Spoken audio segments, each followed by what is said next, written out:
Hi everybody. I'm going to continue the lesson I started, and we always wonder what the effects of cyberbullying would look like, what it causes, and if we know that information, then we know what to look for and help each other. So what are the effects on victims? Children who are cyberbullied are more likely to use alcohol and drugs. They're more likely to skip school, experience in-person bullying, be unwilling to attend school. They might receive poor grades. They have lower self-esteem, and they might have more health problems. And how can parents prevent it? Just as with general online safety, you should know the sites your kids visit and their online activities. Ask where they're going, what they're doing, and who they're doing it with. Just like you would ask them if they were going to go visit a friend.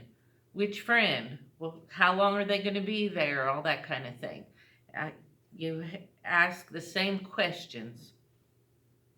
Tell your kids that as a responsible parent, you may review their online communications if you think there's reason for concern.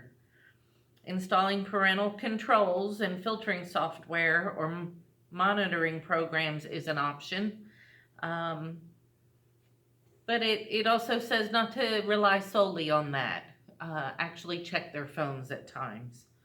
Have a sense of what they do online and in text. Learn about the sites they like. Try out the devices they use.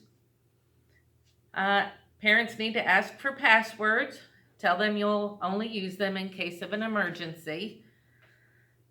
Ask to friend or follow your kids on social media sites, or ask another trusted adult to do so. Encourage your kids to tell you immediately if they or someone they know are being cyberbullied. Explain that you'll not take away their computers or cell phones if they confide in you about a problem they are having.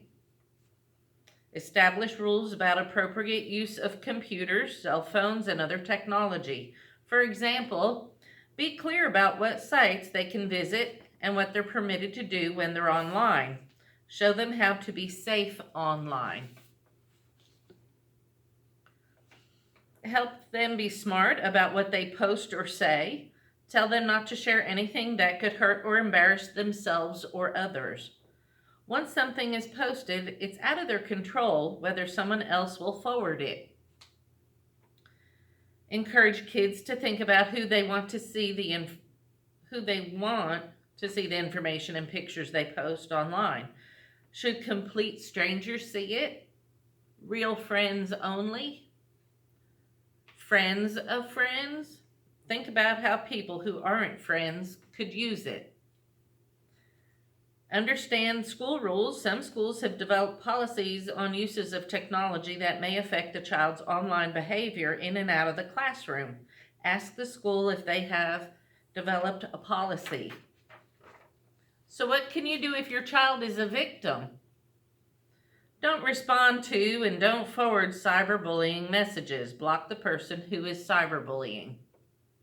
Keep evidence of the cyberbullying, like I mentioned previously, screenshots. There's storage on phones that you all need to make use of. Record the dates, times, and descriptions of instances when cyberbullying has occurred. Save and print screenshots, emails, text messages.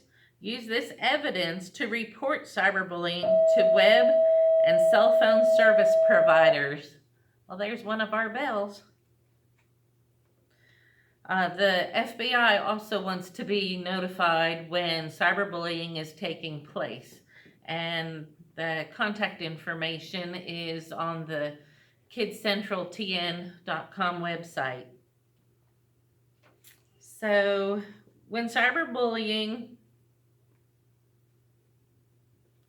involves threats of violence, stalking, or hate crimes, sexually explicit images or photos, or photo or video of someone in a place where that person would expect privacy, it's considered a crime and should be reported to law enforcement.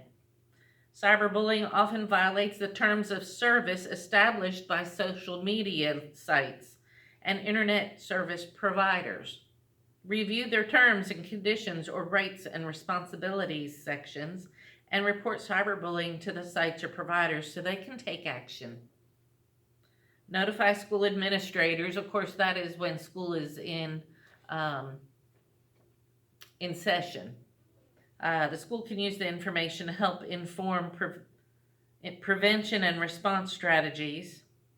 And as we said before, there's the stopbullying.gov site and also the Kids Central site.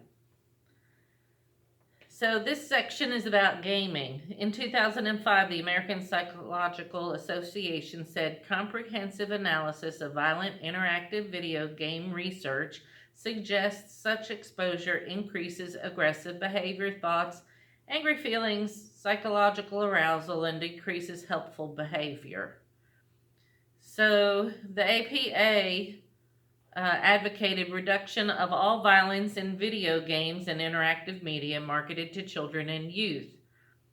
So if you have concerns about your child's behavior or their internet gaming habits, talk to your pediatrician or mental health professional. With so many video games available, parents must take an active role in monitoring their child's appetite for them, both at home and at friends' homes. There are several tips about doing that, and those tips are on the KidsCentralTN.com website. There is so much available to everybody these days online. I don't know half of what's available. And I know that my students will educate me come next school year about my videos, and they will inform me whether they went to sites or not. But we would appreciate some comments on these videos. There's quite a few on YouTube now, and they're making them available on the Facebook page. We would really like to have some interaction. If we have given information that's the least bit helpful, appreciate it.